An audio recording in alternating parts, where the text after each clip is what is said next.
What's up, y'all? It's your girl Cornelia back with another episode of Black News, a podcast where we break down current events, hot topics, and local stories involving Black people. Now let's get into it.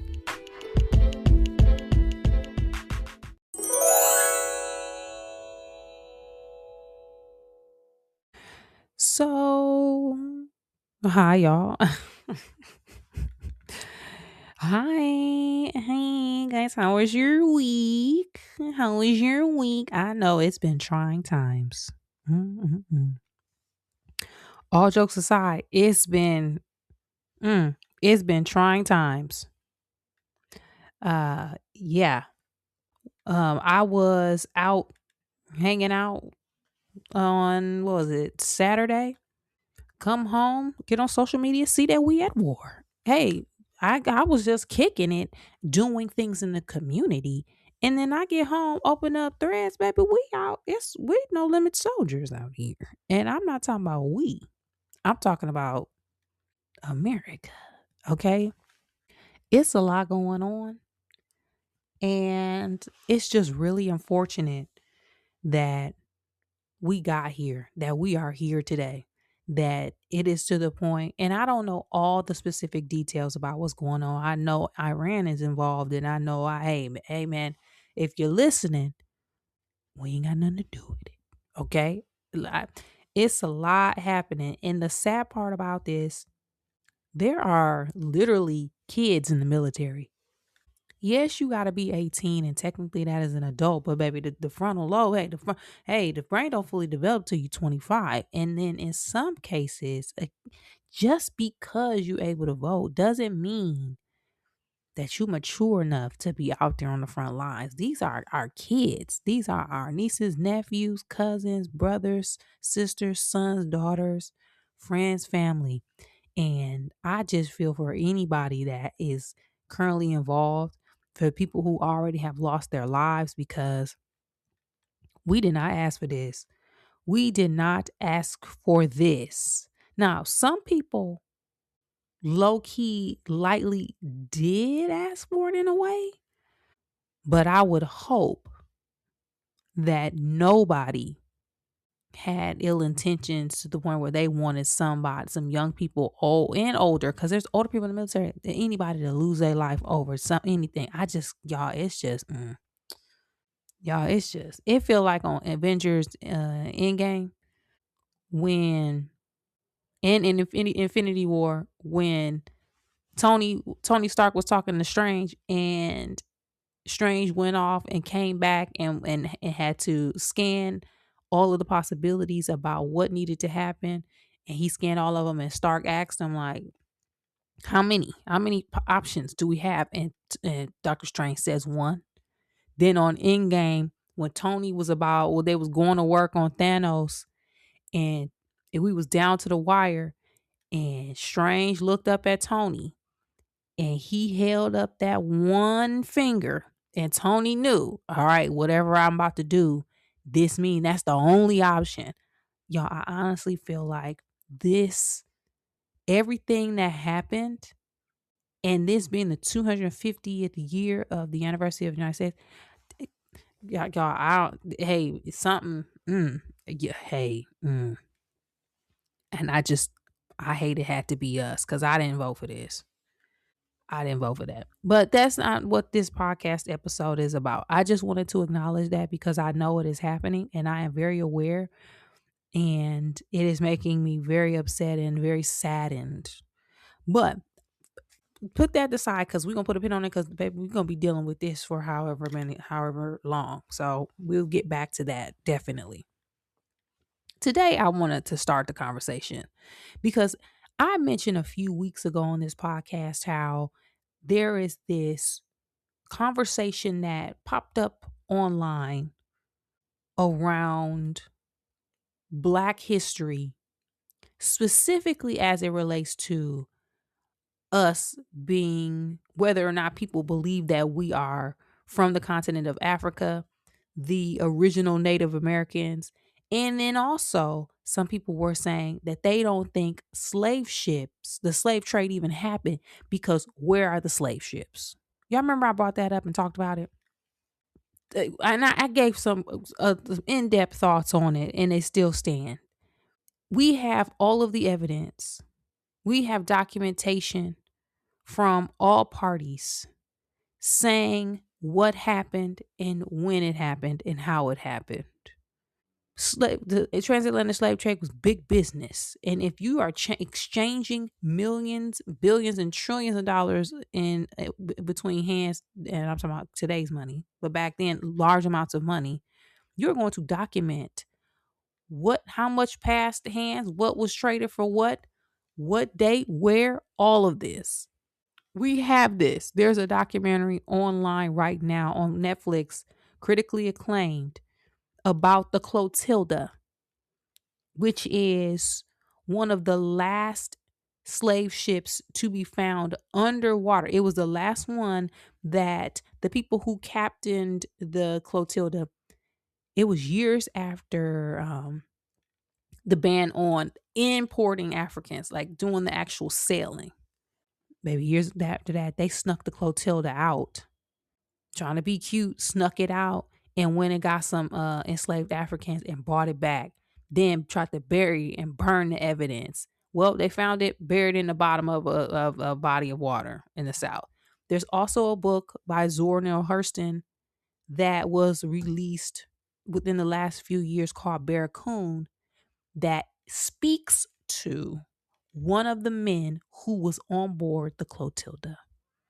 For people who like, ain't no slave ships, read a book and go down to Netflix. Everybody y'all like watching down to the Netflix. Read it. Now, again, all of my thoughts, if listen a few episodes back where I talked about it in depth, right? I even mentioned and highlighted how if those are your if that's your hypothesis, okay, if that is your conclusion and you are presenting this argument to the public, we are old enough and have access to enough information where you need to cite your sources and be prepared to back up your claims. Again, if people believe it, if that's what you stand on, just get the sources. Okay, so we have that, right? We have that attack on Black history and our status as Black Americans to the point where it has people questioning who we are. And you can't tell me that ain't tied to the claim of reparations, because if now you insert a conversation about saying we actually aren't Africans and the slave trade did not exist, to me that means that someone or something is trying to sow discourse into the actual claim that reparations are deserved. Okay, so we have that. But another thing that is simultaneously happening, especially as it relates to social media conversations, there is also what it seems like to be out of nowhere an additional attack on the Black church and also the Divine Nine. And it really has been picking up this last few weeks. Now, I could live in a silo on I could live in a vacuum where I'm only seeing it. But when I tell you every platform that I've been on, back to back videos, back to back posts, I know it's an algorithm thing, but these conversations have been magnified and it has taken off like wildfire. And I do not feel like it is a coincidence that all of this is happening right now. And I say that because we are experiencing the attack and removal of diversity, equity, and inclusion. Everything associated with Black people calling it, and I'm doing air quotes, woke. They're banning books. They are trying to remove Black history from historical sites. They are looking in museums. Everything about Black people is being challenged, or there's an attempt to remove it.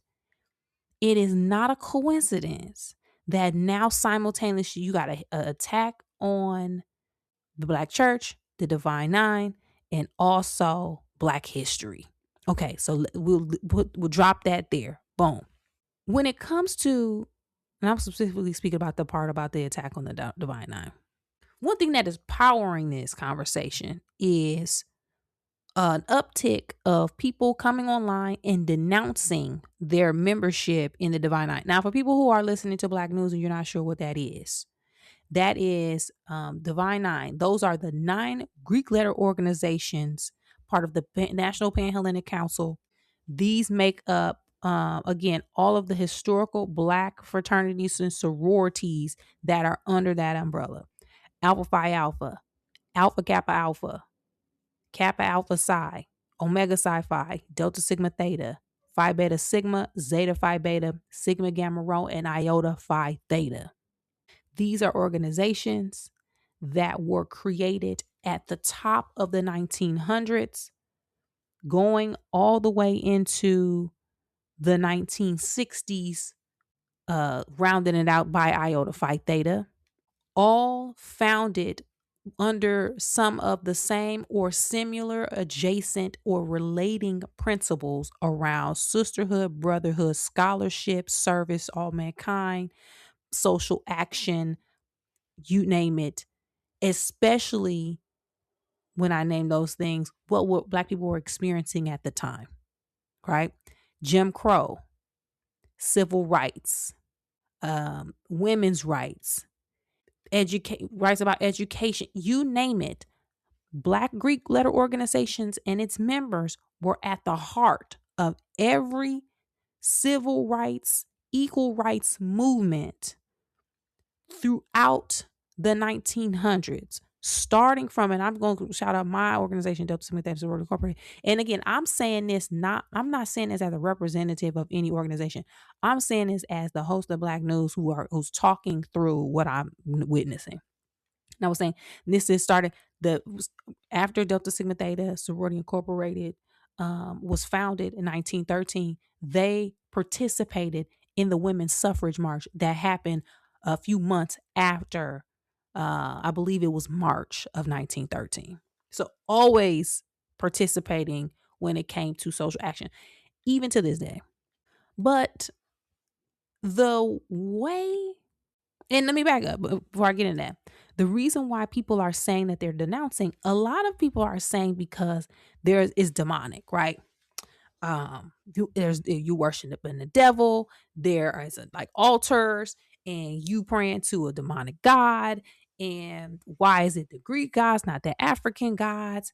But a lot of it is people were saying that God called them to denounce their organization and it was a God thing, right? There was even a pastor who recently was talking about it and was saying that he even called it denounce and is demonic and all these other things.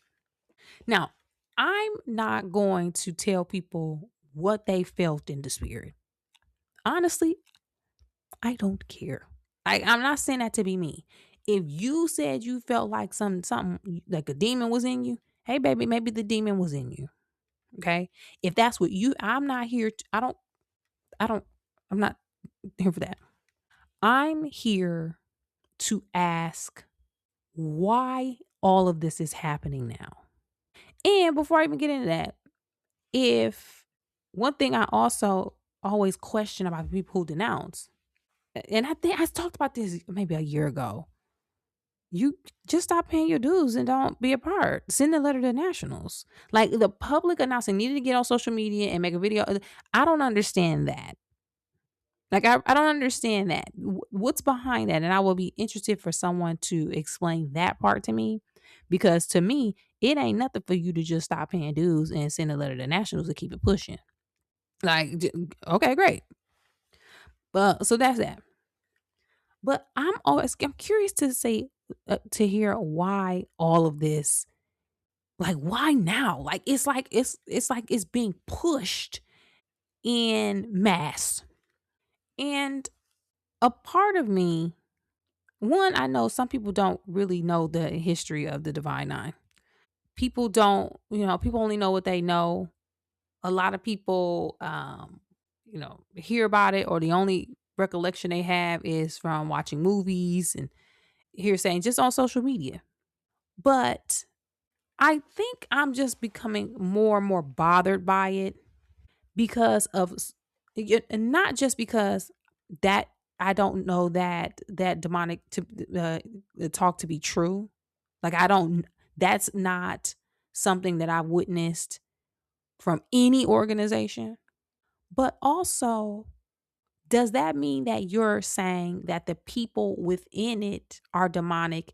And if so, has that all do you think that's always been the case? Like, I just need us to get to the root of this because there are some very prominent members of the Divine Nine that I'm just not understanding how now all of a sudden, and low key, I do understand. I'm going to get to that what I think is behind this, but I'm not understanding the like how what the compartmentalization is about. Let me read some prominent Divine Nine members. Okay, we just gonna name a few: young, old, historic, whatever. Okay, Vice President Kamala Harris, Coretta Scott King, Rosa Parks, Maya Angelou, Toni Morrison, Felicia Rashad, Wanda Sykes, Dr. Martin Luther King Jr., Thurgood Marshall, W.E.B. Du Bois, Lionel Richie, Andrew Young, Aretha Franklin, Ketanji Brown Jackson, Cicely Tyson, Keisha Knight Pulliam, Shirley Chisholm, Dorothy Height, Colin Kaepernick, Ralph Abernathy, Jesse Jackson, uh, Steve Harvey, John Lewis, Emmett Smith, Cheryl Underwood. Like the list goes on. It goes on. So when I hear like this whole demonic thing, I just feel I want us to put our thinking caps on. Like I want us to put our thinking caps on and really think about what it is that we're saying. And if you honestly believe that, I need us to critically examine what that means when we announce to the public that an organization is demonic that is rooted in community service. Are you also now saying that any community efforts, outreach efforts are demonic? Are you saying because the civil rights movement, the March on Washington, and these other movement sit-ins, because they were backed and led by members of the Divine Nine, that those activations were demonic? Are we saying the NAACP is demonic because prominent members of the Divine Nine were a part and helped it get off the ground? Are the teachings of W.E.B. Du Bois and all of his work, is that demonic because he was a member of the Divine Nine? What does that mean? And I'm not asking this to be dismissive. I'm asking because I'm honestly starting to get exhausted with people not fleshing out their arguments. If you honestly feel that way, break down the entire spectrum of what it is you're talking about and let's get to the root of it. Because again, just being popping out, it's demonic. What exactly what is demonic? And does that mean everything associated with it is? And if you believe that, okay, that's your belief. But we are at a detriment as Black people by announcing things and not really having in-depth conversations or backing it with solid discussions. Because as we know in this day and age, people don't do research. They don't read no books. They just hear one video that they feel that connects with them and they take that as the gospel when that is not necessarily the case. One thing that also was highlighted on social media, and I thought it was funny, because when there was conversation saying that the Divine Nine is demonic, people were saying, well, if that's the case, and if there's witchcraft involved, why didn't every Divine Nine member use their witchcraft to get Kamala Harris elected?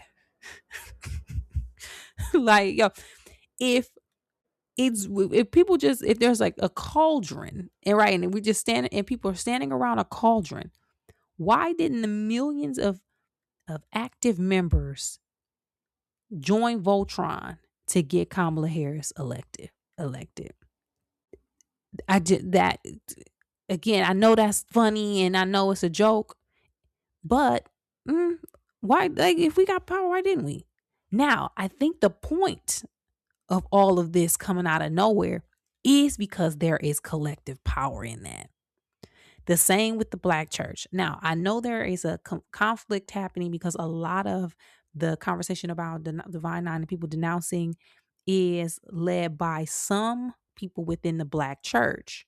But I want us to look and think in another direction about what's happening now that I mentioned at the top of this conversation about attack on DEI, Black people being fired and laid off from jobs, us they trying to remove Black history, and now the attack on all of our organizations, the historic Black church and so on, and Black history and whatnot. I think, especially with Kamala Harris's election, it was revealed how much power some organizations and some historical institutions have. And at the speed and the pacing of all of these things happening at the same time, all of this discourse and this attack on our entities, you cannot tell me that we are not experiencing modern day COINTELPRO. I've said this before on this podcast, and I'm saying it again because it is very peculiar that right now you have 4 different attacks on major aspects of Black culture, Black history, and Black institutions. And it is not a targeted effort to come in and break us up and dismantle us from the inside. And that was proven that it was able to do that. If you look back during election cycle a few terms ago, when it was proven that there was Russian interference within the election, and some of the specific target points were Black people. So what is COINTELPRO? Because I know, again, this sounds super conspiracy theory, but y'all, I'm telling y'all, okay. So COINTELPRO. COINTELPRO was a secret and often illegal surveillance and disruption program run by the Federal Bureau of Investigation from 1956 to 1971. Its stated goal was to monitor and neutralize groups considered subversive, but in practice, it targeted civil rights leaders, Black liberation groups, anti-Vietnam war activists, socialists, feminists, and others engaged in political dissent. Who fits within those categories, y'all, right now in 2026? Now, the origin. The program was launched under FBI Director J. Edgar Hoover during the Cold War. It initially focused on the Communist Party, reflecting fears of Soviet influence. Over time, the scope expanded far beyond communists to include, again, civil rights organizations, Black nationalist groups, student movements, anti-war activists, Puerto Rican independence activists, the New Left. The major targets, some of include Southern Christian Leadership Conference, the Black Panther Party, Student Nonviolent Coordinating Committee, Martin Luther King Jr., American Indian Movement. Dr. King, for example, was wiretapped and subjected to a notorious anonymous letter encouraging him to commit suicide. The methods that they used: illegal wiretapping and break-ins, planting false media stories, forging letters to create internal conflict, infiltration by informants, encouraging rivalries between activist groups, harassment, intimidation, and wrongful prosecutions. One of the most controversial cases was from 1969 police killing of Fred Hampton in Chicago, where FBI informants played a key role. Exposure. COINTELPRO was exposed in 1971 when activists calling themselves the Citizens Commission to investigate the FBI broke into an FBI office in Pennsylvania and leaked documents to the press. Why this still matters. COINTELPRO remains central to debates about government overreach, surveillance and civil liberties, the policing of protest movements, the criminalization of Black political organizing. Y'all, if the framework was already built and was considered successful by the group trying to take us, Black people, a minority group, so on, down, in what world would you think that it wouldn't be easy to reactivate prop that branch back up and get moving. Why wouldn't we think that? And when you keep in mind everything that I just read and ask yourself, why all of a sudden is there a social media all right attack from the inside from other black people to discredit the one of the largest groups of college educated and politically savvy black people in the United States, the black church, which has been historically the central organizing point within the black community, and also an attempt to discredit black people's claim to any black history relating to the torture, abuse, mutilation, unalivement, and murder of black people who are descended from the transatlantic slave trade. Why now? And who is doing this? Because this stuff like this don't come out of nowhere. And maybe I got the full hat on and I'm like, y'all, maybe I sound crazy. You cannot tell me that all of this just happens to be happening at this point in time and at this moment in history with everything that we dealing with. You cannot tell me that this is not a strategic effort. Somebody done opened up the doors back up into the COINTELPRO office down to the city on the East Coast. And they done put some of them agents up in there and they done fired up them computers, baby. They sit probably in there on a MacBook Pro right now, tearing us up. I just had to get that out. I had to. Y'all, it's really, I just wake it up. We got to wake up, y'all. And now, I'm saying that to say, if we want to investigate history and do all stuff, yes, let's do, okay, great, let's do it. But I need us to put our thinking caps on. And I need us to go back to the days where when we had to research something, we were researching. You cite your sources. You have to put, where'd you find it from? What pages? You had to do this in order to get to the bottom of it. Why now, y'all? Why now? But y'all, let me know what y'all think about it. There were parts of this that I also left out because I can go on and on and on about this. But I really want us to just be more vigilant. Okay? Be more vigilant to what's happening with us and to us. That's all I want. Let me know what y'all thoughts about all of this though. And do you think this is a specific and strategic effort, or do you think it's just happenstance and it's coincidence? Let me know. You can find me at Kennelia on social media. It was a big weekend for movies and television. It was a big movie for Sinners. Y'all know me, Center Street team clocked in for duty, baby. You know I was on call. Yeah, I told y'all. Again, you listening to Black News for the first time. I am on a quest to prove that Sinners was the best movie of 2025. I have watched all of the nominated films except Secret Agent. I have seen the performances. Sinners is the best movie of 2025. Period. Hands down. I've seen them. I've had the conversations. And the movies y'all talking about that are the best, they ain't even top 3. Okay? That's my opinion and I'm standing by it. But it has been a very long awards season.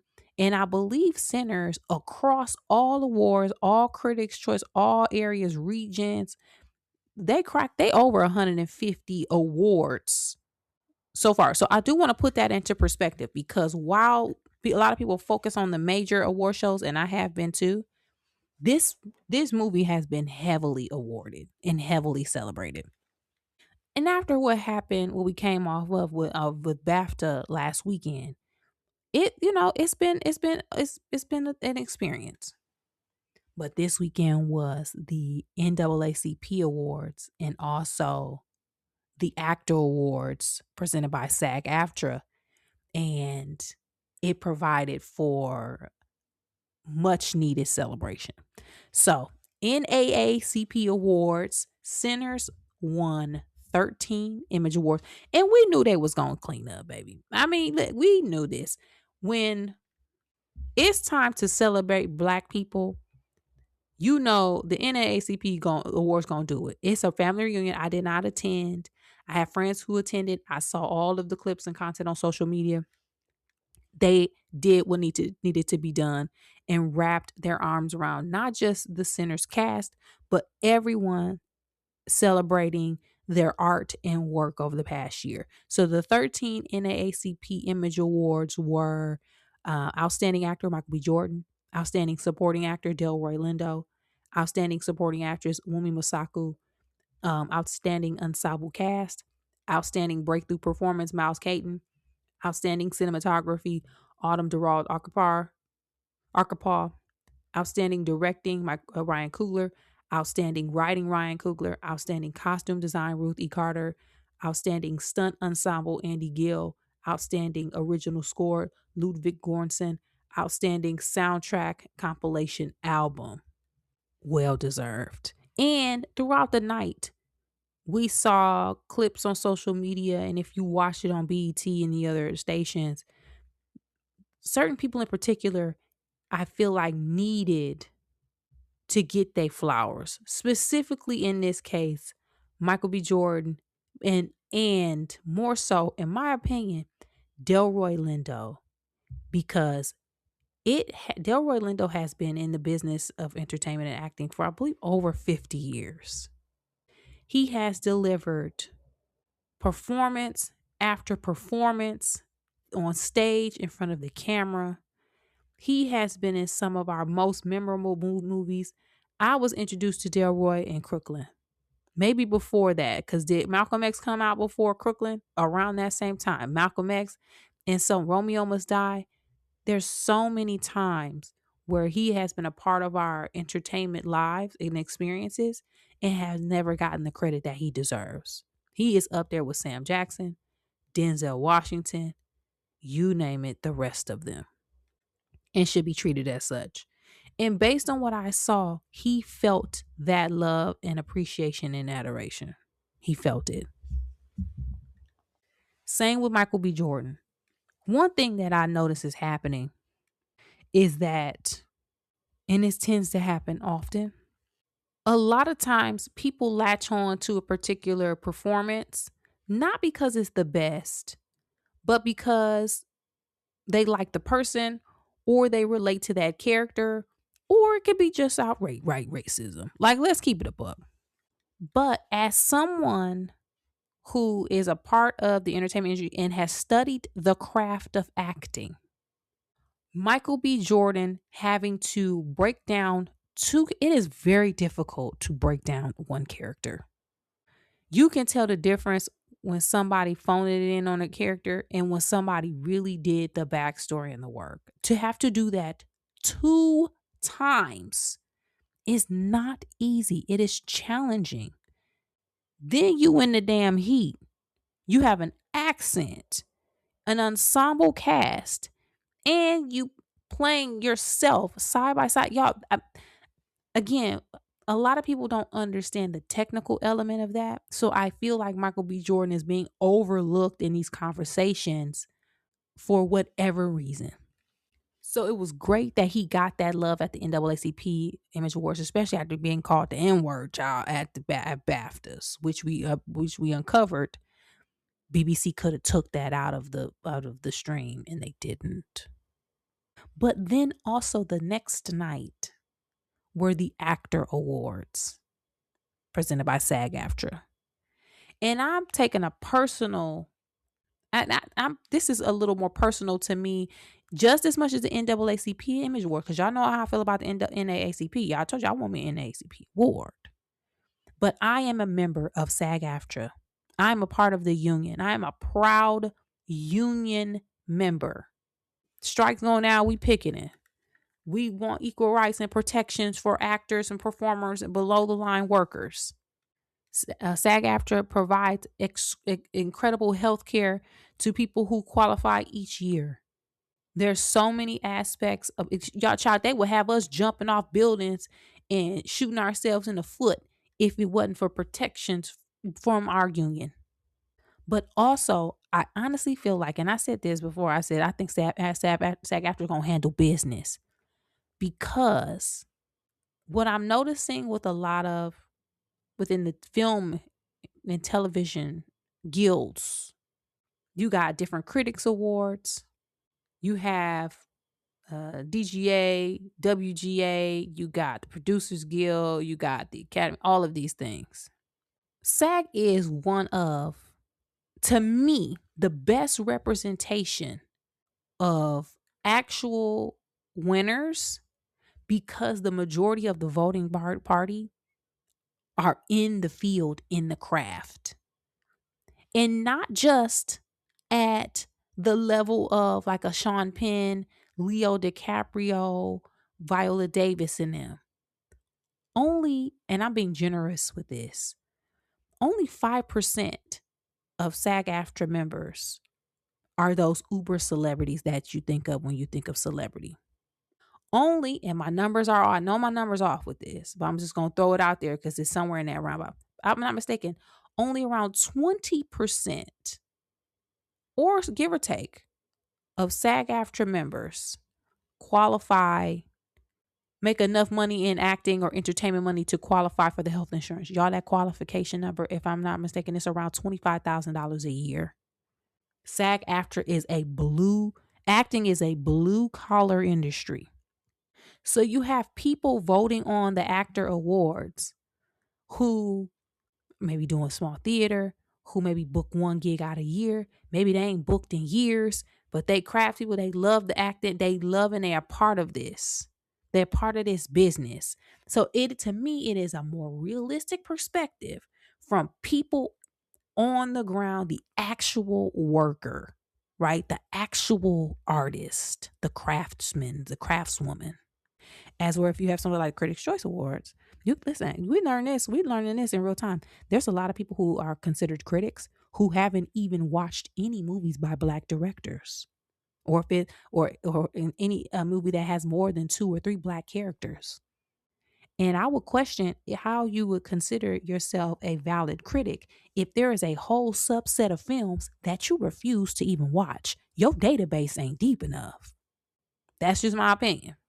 So I was beyond pleased, and I was looking forward to what the outcome was, because I cast my ballot this week and I knew who I voted for. And a lot of the people I predicted correctly who was going to win, a lot of them. But one that really made me emotional was Michael B. Jordan winning Best Actor at the Actor Awards.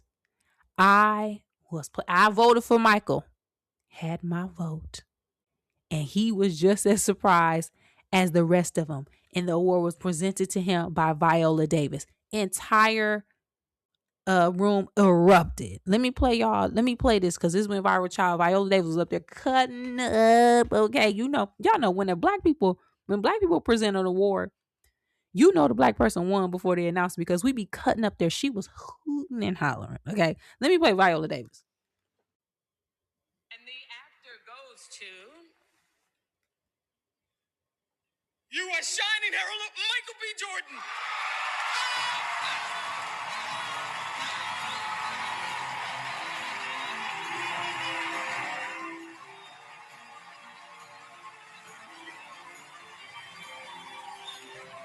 The people's champ. Y'all, and this again, Michael B. Jordan been acting since he was a child. It's very difficult to make it in entertainment. I keep saying that because I need people to understand this.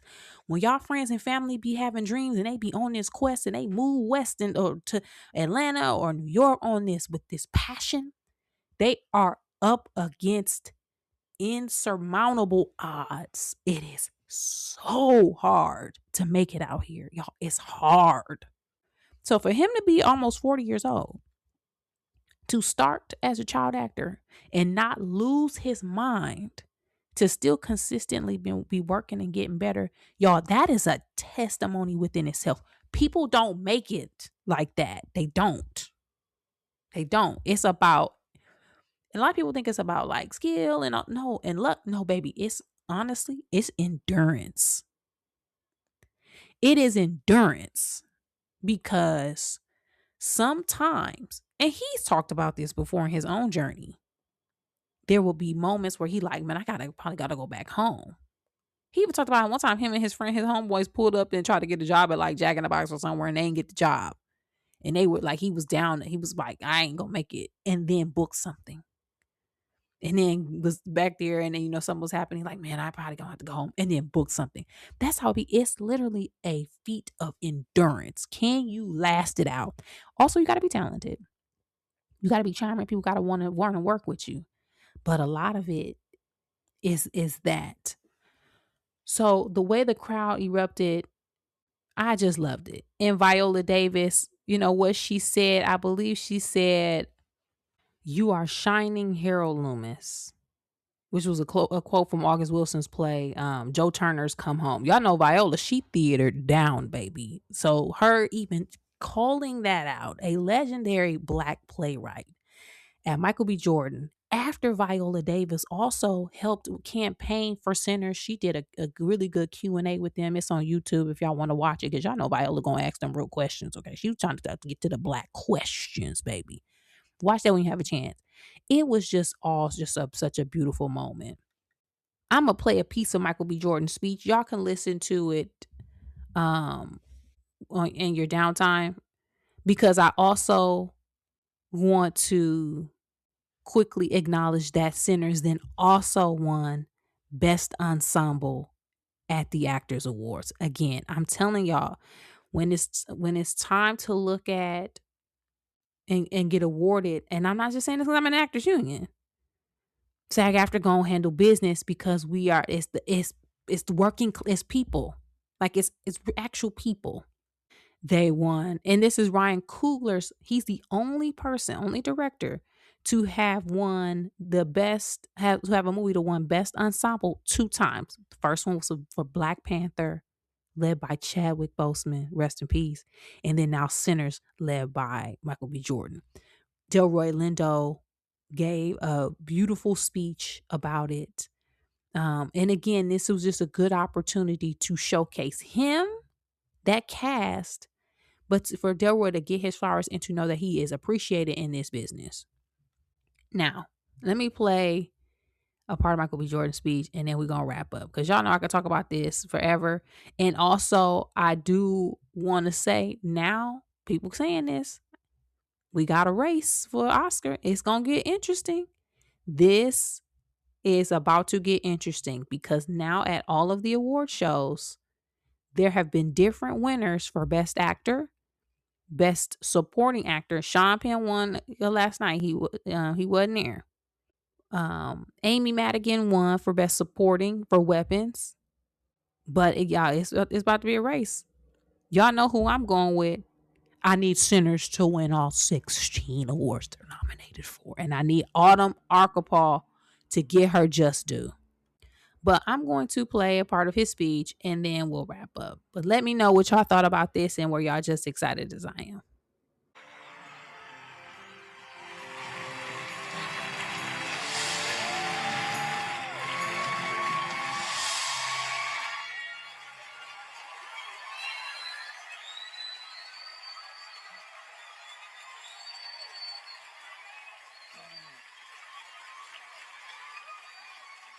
Man.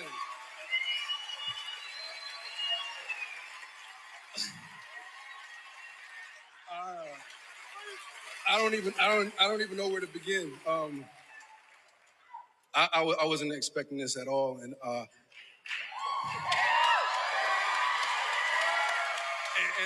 just want to quickly say that I'm so honored and privileged to be nominated in categories with people and actors and humans that I love, and I love their work and what you contribute to our craft. And this ride has been unbelievable. So thank you for welcoming me in and making me feel seen, bro. And y'all know how I feel about y'all.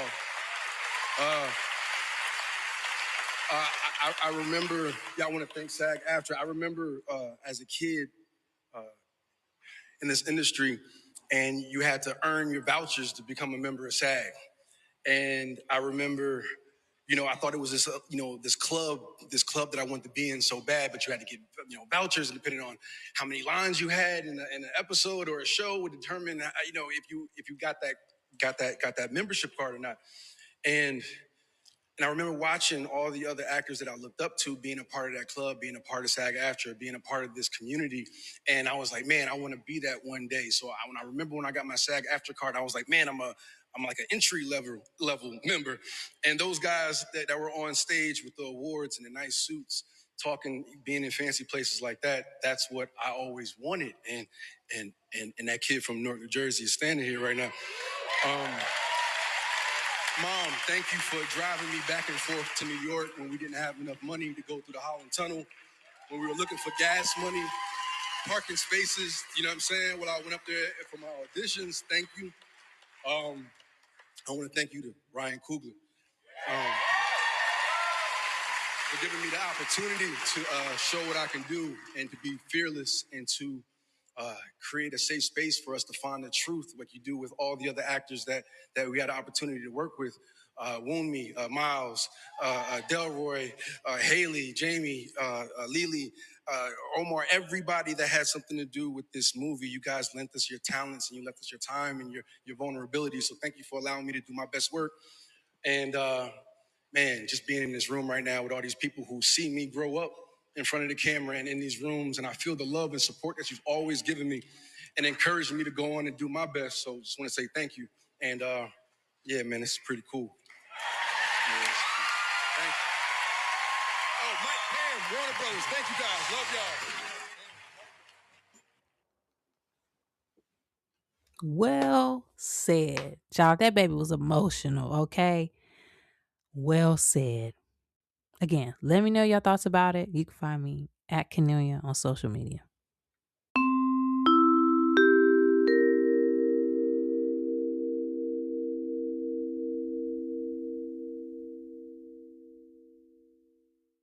On this week's episode of Black News, we talked about what seems to be an attack on Black institutions, specifically the Divine Nine, the Black Church, and Black history as a whole, and what I think is behind all of those efforts. We also gave an update about film and television award season, specifically as it relates to Sinners, and how the cast cleaned up at the NAACP Awards and also took home 2 major actors awards. Let me know your thoughts about all of these topics, some or none, and I'll check back with you guys next time.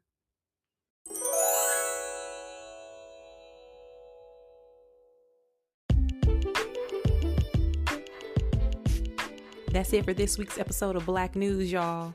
Thanks again for supporting the podcast by sharing, liking, subscribing, and rating 5 stars on your favorite podcast app.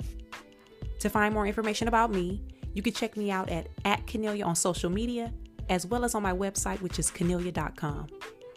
And as always, thanks for supporting, and I'll be back next week with new topics and a new episode.